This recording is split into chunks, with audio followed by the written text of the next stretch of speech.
Good morning, members, colleagues. Welcome to this meeting of the Review of Standing Orders Subcommittee. This meeting is being live streamed and recorded and will be made available for viewing through our Council's website.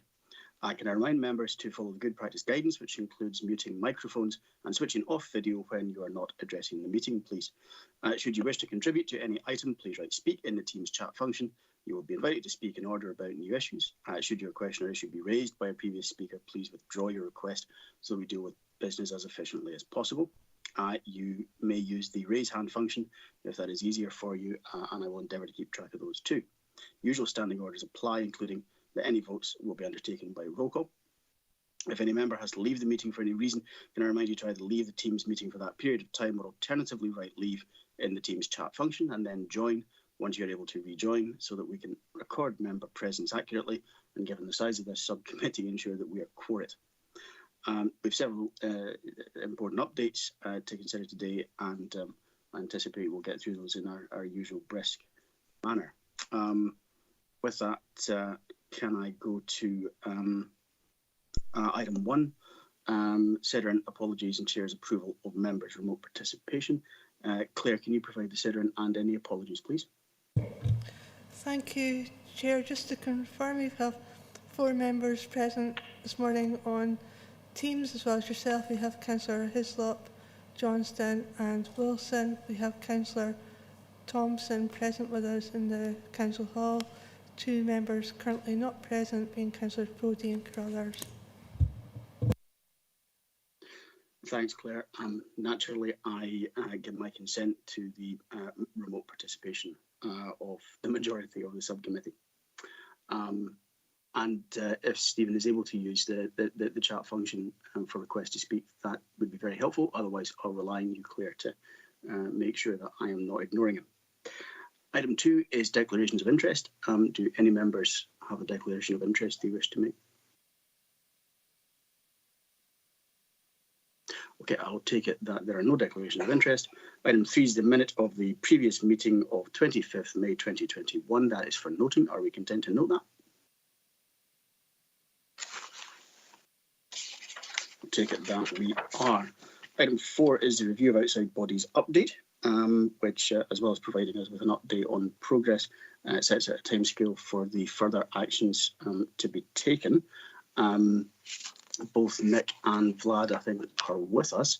Gentlemen, is there anything that you want to add to this item before we go to questions and comments, please?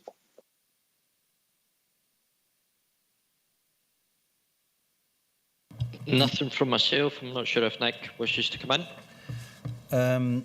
Nothing in particular, Chair, just essentially a review of outside bodies has been something that members have been keen on for some time, and you can see at paragraph 3.11, the recent scrutiny review came up with some recommendations around a review of outside bodies, and really today the preparatory work on the review has commenced.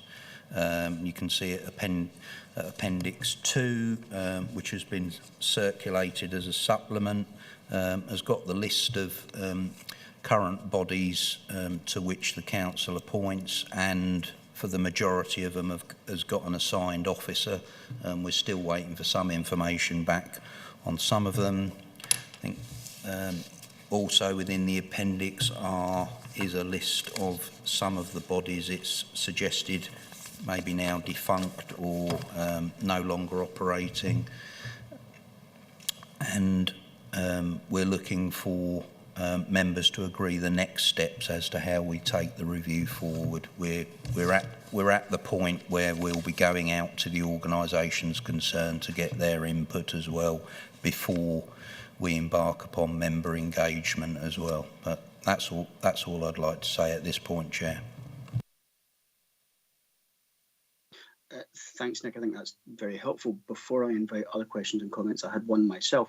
I think perhaps more of a process question that arose from a member of my group who highlighted, I think not unreasonably, that the term of office for a director may not neatly align with the conclusion of the council term, and effectively the first Thursday in May. I think it's midnight, the first Thursday in May, that councillors cease to be councillors, given that we don't have a purdah period. We don't rise in the way the parliaments do. So I suppose you could end up in a circumstance where you are no longer a councillor, but still a director of an organisation you were appointed to as an outside body. I wondered what happens in those circumstances, because I am conscious that there will be members who are possibly being asked to continue as directors, therefore for another year. But of course, there isn't a year left in this council. I see Vlad has his hand up, so hoping perhaps, Vlad, you could maybe assist with that one, please. Yeah, thank you. Through you, Chair. I think that's a really excellent question, and I think in terms of our discussions that we're going to have with the outside bodies, and you'll see that within what's been recommended, I think we need to have that discussion with them as to how we align the two as best we can, but recognising absolutely that the directorships within relevant charities and companies and so on will depend upon their own constitution, and therefore there might need to be a resignation element of it that's a joint thing within that particular body and obviously the relevant director. However, in circumstances like the one that you're mentioning of the body wishing for the director to stay on, that'll be on a personal basis, and again that outside body is entitled to decide who enters and remains as a director thereafter. So I think there's maybe a further conversation that we need to have with all these bodies in terms of the term of any appointments, and as I mentioned, as best we can align it. But more importantly, what we need to have very clearly set out is a mechanism for removing members from these bodies dependent on what's been agreed with that outside body. So if it's a directorship, is it a resignation, or are they going to deal with it through their own constitution and so on? I think that is really helpful, Vlad. Yes, thank you. If we could look at that, I think that would be really useful. And I do think it's sensible that it's raised, because clearly the timing of this means that necessarily the new council will be considering appointments and not necessarily what happens at the end. Of course, we're considering what happens at the end because that's where we are now. So I think useful that we make sure that it isn't missed, and probably something that we could look to them to feed back to us when they're making the request to the new council for an appointment. So no, I think that's useful. Thank you for that. Open it to members' questions and comments, please.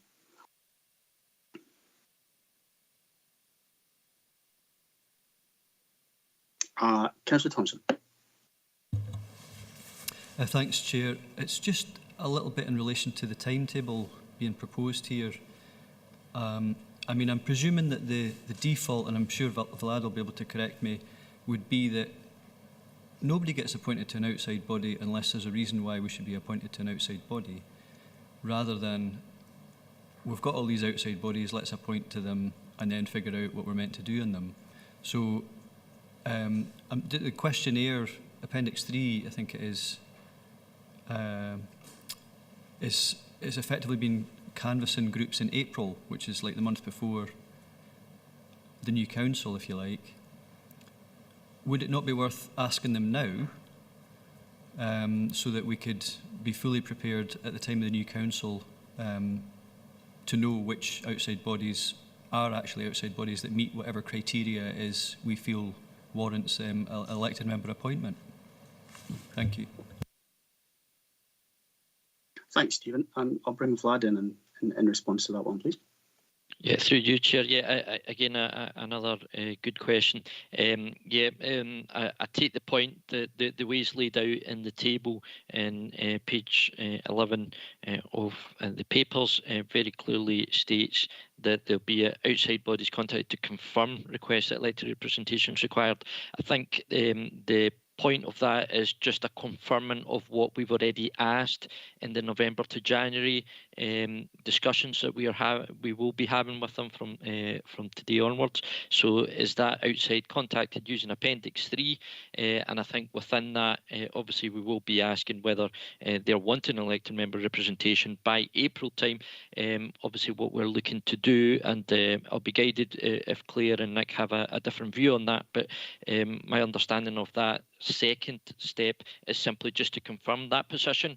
Rather, obviously we know that some bodies are may come in and out, and depending on their particular status. So it's just to confirm that they are definitely wanting by that point elected member representation, and then we'll take that forward at that point. I see that Claire's got her hand up. Yeah, thanks, Vlad. Claire, do you want to come in?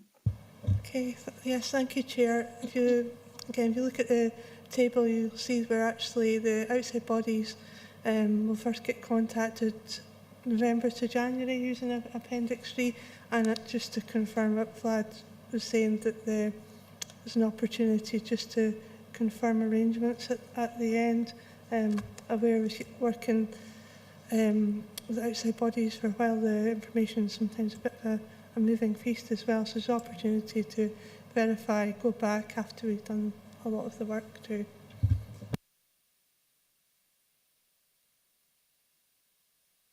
Okay, thanks, Claire. No, that is helpful. Stephen, did you want to come back?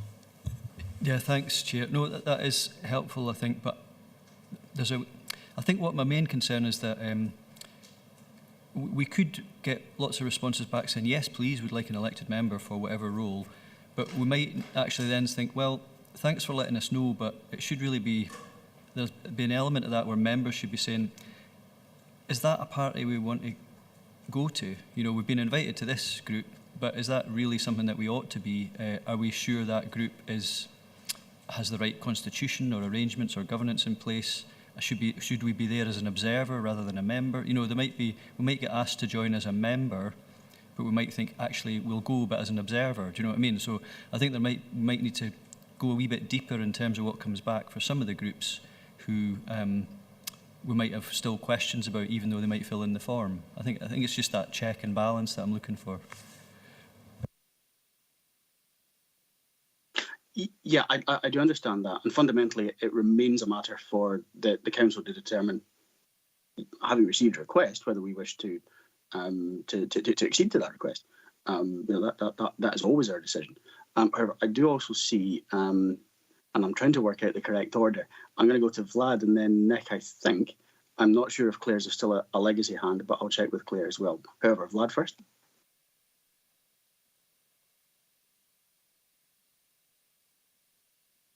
Vlad, you're still muted. Through you, Chair, so apologies. In terms of the timescale, again, that the idea is to do that analysis, which Councillor Thompson's pointing to, in terms of the review between November and January, with a report coming back to this particular subcommittee, in terms of that particular scheme that allows us to dissect what we deem is appropriate or not. Within the questions that we need to analyse and review is whether they are aligned to the council's priorities, and thereafter obviously report that through to that report in terms of that scheme, and in essence it'll be for members to decide which particular bodies out of there haven't seen and all the information that's been provided, whether they deem it appropriate to be represented or simply to have that observer status that Councillor Thompson's mentioned. And absolutely that's within members' gift, and it should be once we've carried out that analysis. The other thing I wanted to point out is this is going to be an ongoing review, and we need to continue to review this. I would suggest on an annual basis, just to check that all these organisations are still going, that they're still requiring that, and as we know, sometimes people are appointed to some of these organisations and then they never meet, so it's just a matter of having an ongoing dialogue and assessment to ensure that it is an appropriate representation that we are providing in terms of members, but also where needed, just that observer status. So yeah, it's part of the analysis we're carrying out.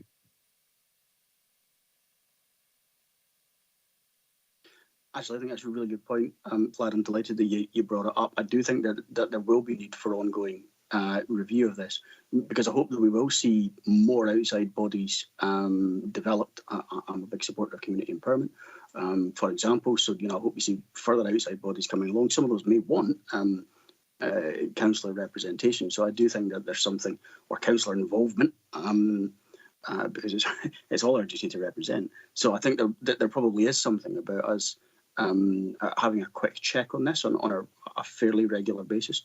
That I think would be sensible. Okay, thanks, Vlad. I'll go to Nick. Thanks, Chair. I think Councillor Thompson makes a good point, and I think this is about establishing a dialogue with the organisations and having a look at the nature of the relationship, because there should be information flowing back and forth between the council and the outside body, and likewise, so that we can make, all members are informed about what these outside bodies are doing, and what the benefits are both to the outside body and to the council of having a formal relationship as it stands. Also, Vlad's point about it being an ongoing review, that's certainly my experience elsewhere, where you'll have a big bang, if you like, in terms of what we're doing now, but then each year you'll have what I'd call a light touch review, just to have a sense check on the organisations. Some may have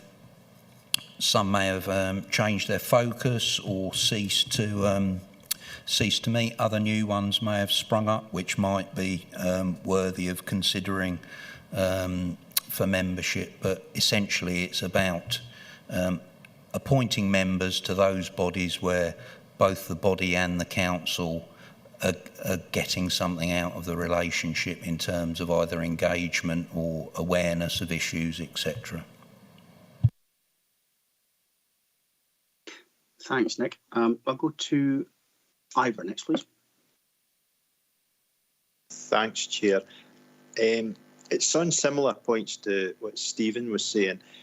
I think the process looks good, and if we agree at full council on the 31st of March, the scheme of representation, we inform the outside base in April which ones we feel meet criteria, etc.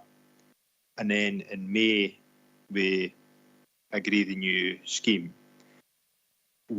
Are we agreeing in March on the current council's priorities, or if there is a change in administration, there could be a change in priorities, and therefore, how do we, is April maybe just too quick? Should we look to maybe move that back a wee bit so that we don't appoint right at the start, but after we've got the administration set up with the new priorities, then do the quick bit of work to see which ones meet, then maybe have a meeting in September, a full council to appoint, or service committees just slightly after?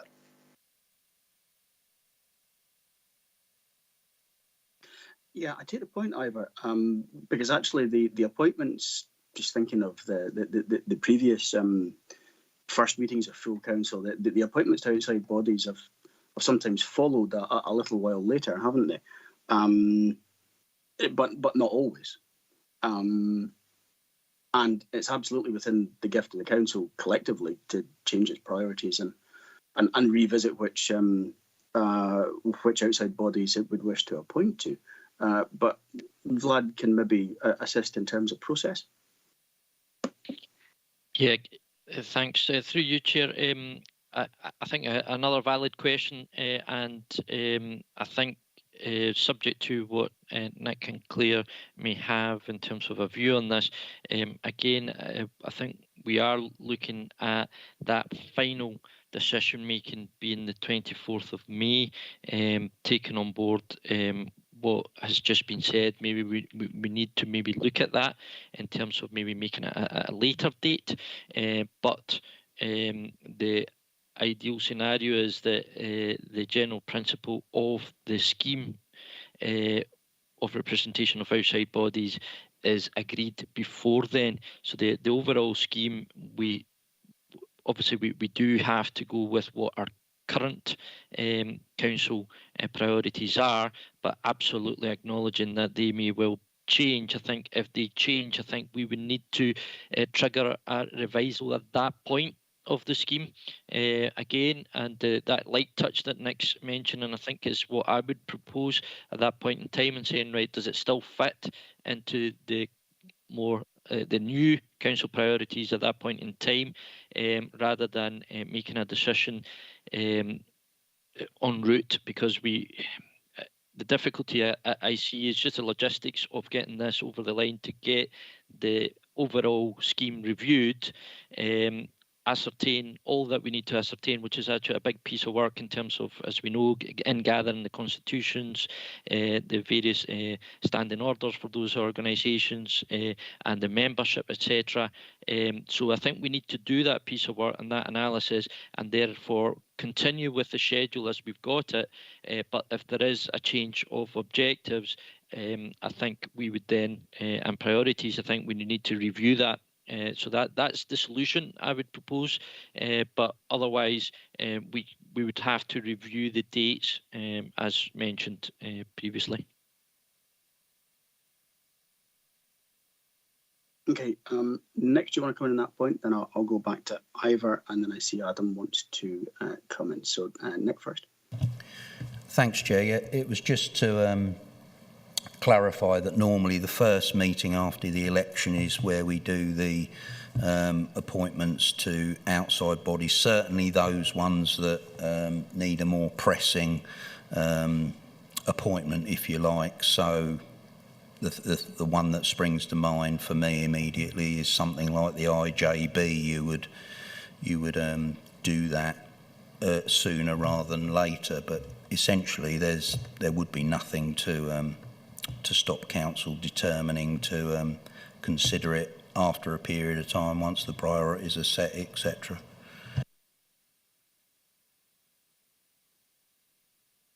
Yeah, thanks, Nick. Ivor, do you want to come back? I think that's clarified. So I would take it the 31st of March as this is how we plan to implement the outside bodies based on our current priorities. April letters would be, you might not fit the criteria unless they change, and then May we would cover everything there. That's fine. Thanks for that clarification. Thanks, Ivor. Adam? Yeah, just to say to you, I think I would be keen to leave that 24th of May date in. Nick mentioned IJB, but I'm thinking things like Westtrans as well. That there's some key appointments to be made. But I think it's worthwhile bearing in mind that actually, if we were to look at every outside body that we appoint to, I think the majority are actually done after the 24th of May anyway. I know there's a number that go to area committee and a number of service committees as well. So obviously, full council still have the prerogative not to make any appointments if it didn't want to on the 24th of May. But I think that there are some key ones there that date does need to stay in. But recognising that actually, we're not going to change what we did at the beginning of this council term, and actually a number of the appointments were done through service committees or area committees anyway. Yeah, thanks for that, Adam, absolutely. If there are no further questions or comments, I just have one thing to check, actually, and it's en route to the recommendations. Was Vlad's comment, which I absolutely agreed with, about the annual review or periodic review. Will that be built into the recommendations for subsequent reports? Through you, Chair. Yeah, absolutely. I think what we'd be looking at is that kind of light touch approach, which Nick has mentioned previously. We can build that into a regular reporting mechanism through here, and in essence look at that, reviewing it every year and reporting on that. Also within that we can encompass some form of consultation with those members that are representing those bodies as to how it's going, etc. Okay, thanks, Vlad. I think that would be good. Stephen, you are posting requests to speak in the Teams chat for the member seminar on the cultural strategy. Are you looking to speak on this item? I'll talk about anything, but I think, sorry, that was my bad. But thanks for letting me back in. It was just, yes, the Category 1 appointments, obviously, that's I think we're required to appoint, you know, IGB, Swestrans, COSLA probably. But that's sort of not controversial, I don't think. But I think that's a fair enough point, that we should allow time for that sort of mini review, if you like, but keep the date in as it is just now. I think Vlad's point about it being reviewed regularly or annually, I think, is completely appropriate. So I welcome that. And also, I'm just sort of thinking about Appendix 2, where it lists all the link officers. There is a staffing implication as well in terms of the amount of different outside bodies any given officer might have under their charge, if you like. So, and just noticing a number of the gaps and TBCs in that list suggests we've maybe, you know, there's a few gaps that we really need to address, because it shouldn't be a mystery why we're appointing to bodies and who's the appropriate officer to help with that. And some of the officers on there, I think that's needing updated as well, given some recent changes. But I think obviously reviewing it regularly is completely appropriate, and it would help us stay on top of this. Thank you. Okay, thanks, Stephen. So with that, can we go to the recommendations? So at 2.1, we're asked to note named officers for each outside body. That's as detailed in Appendix 2. Although clearly there is still some refinement to be done there, I think.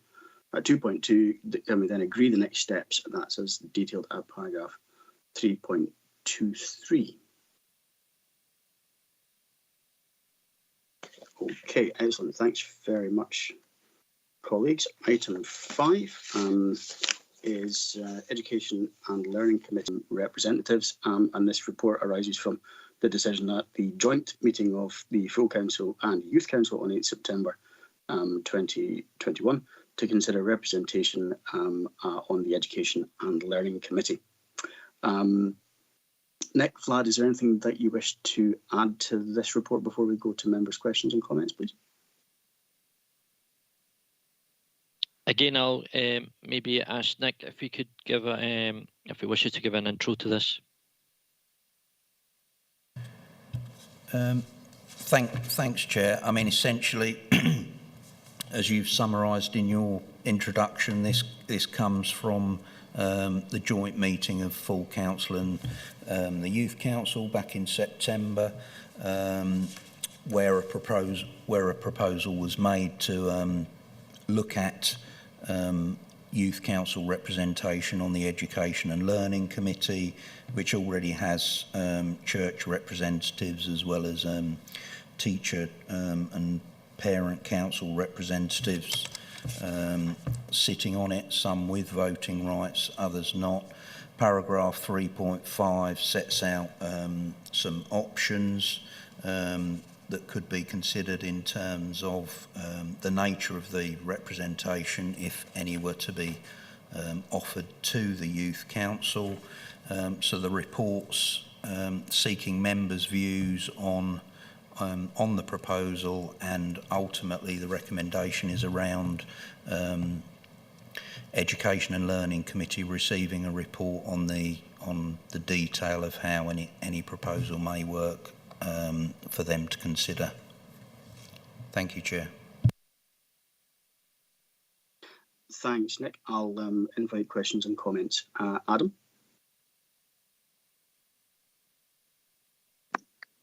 Just one question. We discussed this at Labour Group, and I'm just wondering, is it absolutely essential that it goes to Education and Learning first? Could we not just sort of recommend this straight to full council. I'm thinking that we've sort of agreed the joint action plan through full council already, which this was in, and we've obviously discussed this at the most recent joint youth and full council. And obviously any member of Education Learning Committee would have an opportunity to talk about this in agreements or disagreements at full council. And I'm just wondering if, you know, we could actually just straight recommend, and my preference, option 3 to full council rather than need to sort of add education learning as another step, particularly when I feel like actually we're just sort of copying what we already do in terms of some of the other representatives who attend the Education Learning Committee. Thanks, Adam. I mean, it is a fair point. Clearly, that this arises from a full council decision.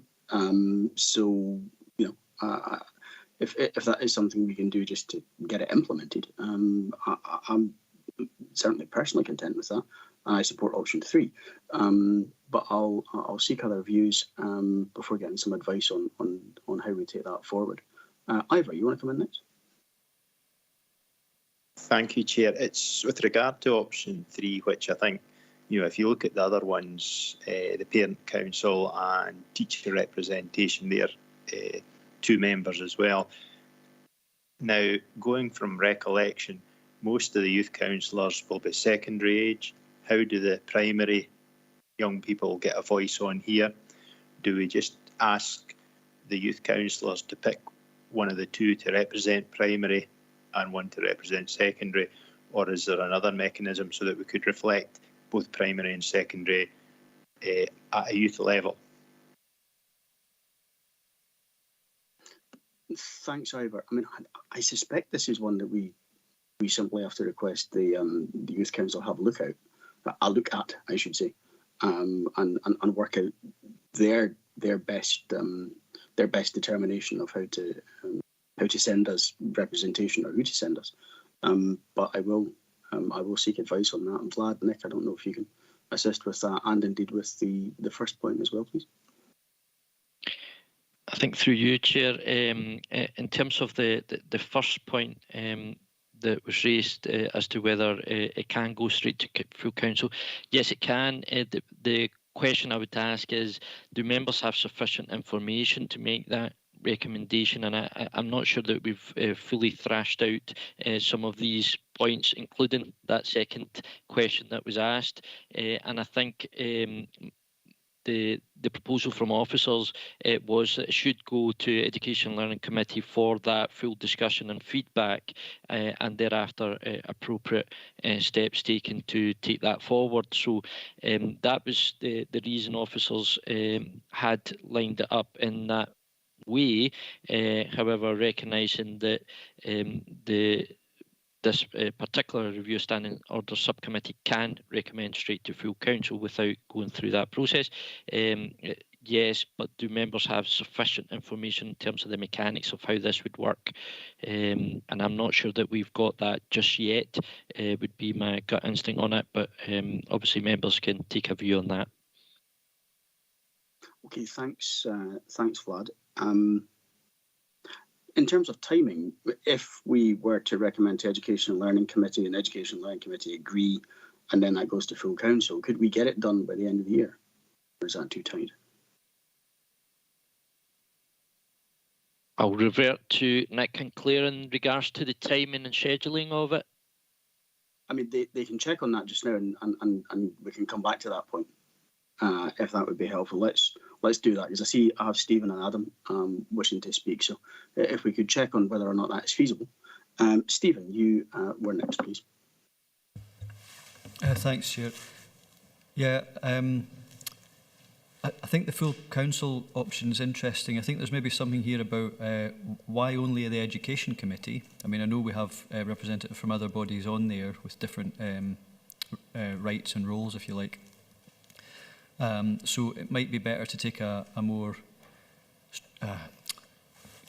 overall look at this, because it could be that there might be an invitation to youth councillors, youth council members onto other committees that might be relevant. So that's maybe something to consider. The other thing is that having just read the report on the outside bodies, it occurs to me that to the youth council, the Education Committee is an outside body, if we're to sort of lend them any autonomy as a council. So obviously we would want to invite members, and we being the outside body would say, this is what we expect of you and this is the role we'd expect you to participate in. What do you want to decide about that? And then obviously it's up to the Youth Council then to sort of to choose sort of independently, if you like, how they want to represent themselves on that, whether it's a sort of delegate function or as an observer or whatever. So I'm just sort of thinking, are we basically saying this is what the invitation is, and then it's up to the Youth Council to make that decision for themselves? So there's a couple of points there. One is, are we the outside body in this scenario? And two is, should we be thinking about all our committees, not just the Education Committee? Thank you. Okay, thanks. Thanks, Stephen. Nick, Vlad, can we assist with that? Yeah, I think it's a valid question, and I think, as bearing in mind how this is, where this is stemming from in terms of that joint council and the request at that point in terms of our proposal that we look at this, it had Education and Learning Committee in mind. That's my understanding of it. However, I think whether it goes wider, that's another question for members. And in terms of the timing of this, again, I'm not sure that we need to necessarily be rushing the decision, because ultimately we're looking at a new council as of 2022. So being aligned with that, I think is appropriate, and is having the discussion, reviewing that, and then making the right proposal through that timescale for new council, I think is appropriate. However, again, if members are minded to take a different approach, we can review that and amend and propose that accordingly. Okay, thanks, Vlad. Adam? Just to come back on a couple of points, I think that the first thing is that, you know, this came from that joint Youth and Full Council action plan that was sort of put together before COVID. I think just to demonstrate the length of time that this has taken, the request, you know, and that was predominantly requests from the Youth Council. That request stated the Education and Learning Committee, not any other committee. Although I actually do agree with Councillor Thompson. I think that there is a role, particularly in social work, and again, you know, there's always been sort of an open invitation on Swestra as an outside body that elected members sit on for a young person to actually attend as an observer, which would be totally open to them under that process. So I'm just going to have the opinion as well that my recollection of the last joint Youth and Full Council meeting was that it was felt that there could be quick progress on this, and that essentially, you know, we've managed to get the report here today that demonstrates that. I think the other point that Councillor Thompson made is that, yes, that is a question that needs to be asked, but we have to operate within statute and within the council standing orders. And I think, you know, realistically, you know, we can try and be innovative, but at the same time we have a process that works that is laid out in statute, and it is in operation at this moment in time. I think it's quite easy to copy and paste that. And I think, you know, and Councillor Hislop raises an interesting point about particularly primary and nursery school children. So my own personal opinion is that, you know, the request obviously came from the Youth Council. I think it's something that, you know, we can have ongoing dialogue with the Youth Council to strengthen that representation, and possibly through them or in a different manner. But I think that, you know, to me, we should just agree to recommend this to full council and let's make progress on it. And actually, I'd be quite keen to see, you know, maybe youth councillors being able to sit on an education and committee before the council elections, so that actually they're able to get a good taste of it before the new council's elected and the committee's re-established. Thanks, Adam. I'll bring Richard in first and then go back to Vlad. Richard? Thanks, Chair. I think that we should send this proposal to the Education Committee. The reason is that there are members on the Education Committee by right who aren't councillors and wouldn't be able to have a say at full council, and whether we would want the representation or not. I'm sure they would, but I think it would be only courteous and right to give them opportunity at Education Committee to put their point of view forward, because they won't have that chance at full council. I would have thought they would clearly have a chance at full council, but given that they are members of full council, and this has come from full council in the first place, but yeah, I would hope we can find out. But there are teacher representatives, are not. Don't I say at council? That is a point, Richard. Yes, thank you. Vlad? Yeah, just to confirm, absolutely acknowledging what Councillor Wilson is requesting. However, that's not what's been proposed in terms of this report. Under 3.7 of the report, it is highlighted that given the timelines for committees and the proximity of the local government election, it's anticipated that any change would effectively be a recommendation for the new council to consider when agreeing their scheme at the first meeting following the election. So that's what is being proposed in terms of the timelines. Again, if we're to deviate from that we can do so, but that there need to be agreement as to how we proceed.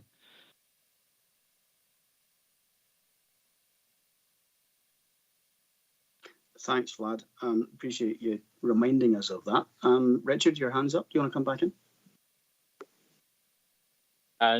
No, it's a legacy hand, but I would, if there's nobody else, I'll propose that we refer this to the Education Committee, or agree with the recommendations. Thanks, Richard. Stephen? Thanks, Chair. Yeah, I mean, I think it would make sense for the Education Committee, on the back of the discussion that's been had, to sort of hear this and consider it and then make a recommendation to full council, because, as Councillor Brodie's pointed out, there are members who are rightfully on the Education Committee who aren't elected members, for example. So it wouldn't, going back to this sort of statutory setup that we've got, it probably wouldn't be right for non-council members to be taking decisions about our schemes of delegate, how we arrange this. So it should ultimately be full council that determines this finally, after having heard from all of those who have an interest. So I mean, I would think that would probably be the route, if I've understood it correctly. Maybe Vlad can keep me right. I'm just conscious as well, I think the Youth Council elections are kind of this month, so we're keeping to our timeline rather than their timeline, it would seem. But that's maybe the most pragmatic way. So thanks for that.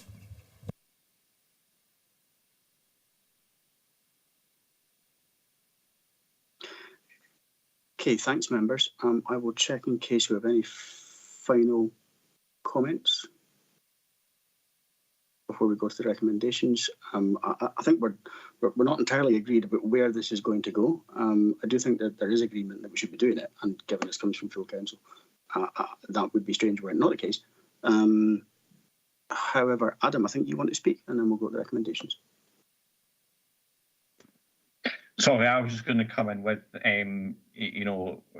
I would move that we agree to sort of endorse option 3 and recommend it to full council.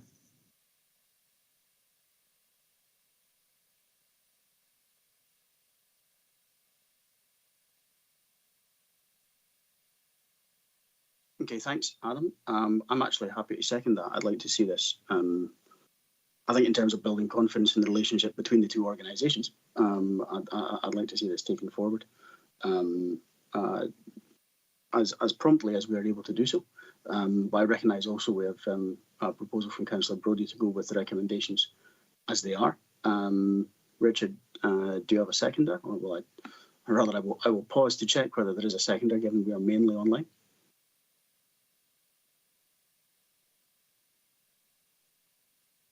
Ivor.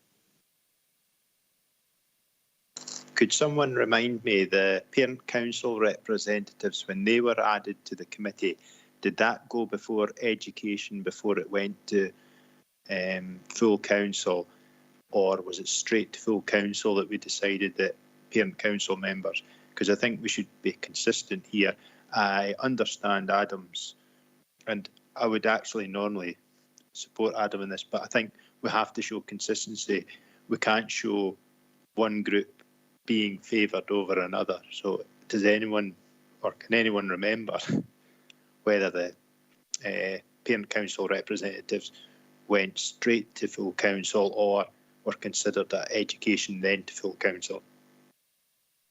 While I was present, I can't exactly remember either, but I see Claire's hand up and hope that she can help Claire. Okay, thank you. I can confirm that the parent council representatives were considered by the education committee before it was then went on to full council. So this report is proposing being consistent with the previous process.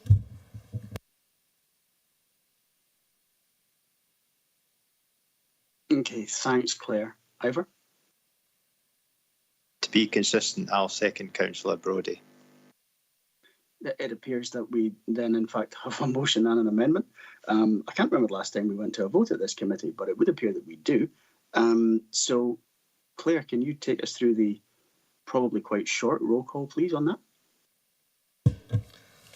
Okay, thank you, Chair. We have a motion proposed by Councillor Wilson, seconded by yourself, to agree to endorse option 3 in the report and recommend that to full council. The amendment is proposed by Councillor Brodie, seconded by Councillor Hislop, and that is the same as the recommendation in the report to agree that Education and Learning Committee receive a report on the options for Youth Council representation. So, Chair, going to the vote. Motion, please. Councillor Brodie. Amendment. Councillor Hislop.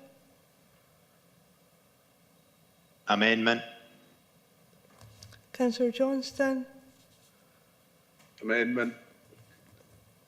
Councillor Thompson. Amendment. And Councillor Wilson. Motion. That's the amendment carried 4 votes to 2, being the same as the recommendation in the report, to agree that Education and Learning Committee receive a report on the options for Youth Council representation. Thank you, Claire. Can't recall the last time we had a vote at this committee, so it certainly keeps us. It's the first sane vote we've ever had in the council. So that takes us then, thank you members for your contributions on that, to item 6, which is an update on the review of scheme of administration and delegation to committees and the scheme of delegation and responsibilities to officers. And we're being asked to consider the progress that's been made with this and note the programme of workshops, which is detailed in the appendix, which certainly I've received the diary invites for, and I trust that all members will have as well. I'll just check with Vlad and Nick. Is there anything either of you wish to add to this before we go to questions and comments, please? Again, I'll defer to Nick and then I'll maybe come on the back of that. Thanks, Chair. Yeah, the only amendment or the only thing to note is in the appendix, it has the second workshop listed as being Tuesday the 16th of November for Education and Learning and Social Work Services. That date has been revised to the 8th of December and it will commence at 3 p.m. At the conclusion of the ward visit to Abbey Ward on that day. Other than that, Chair, there's nothing that I'd wish to highlight. Thanks, Nick. I'll go to members' questions or comments, please.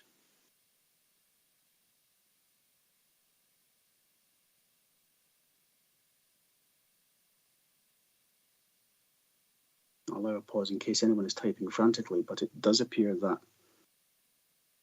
there are no questions or comments on this one.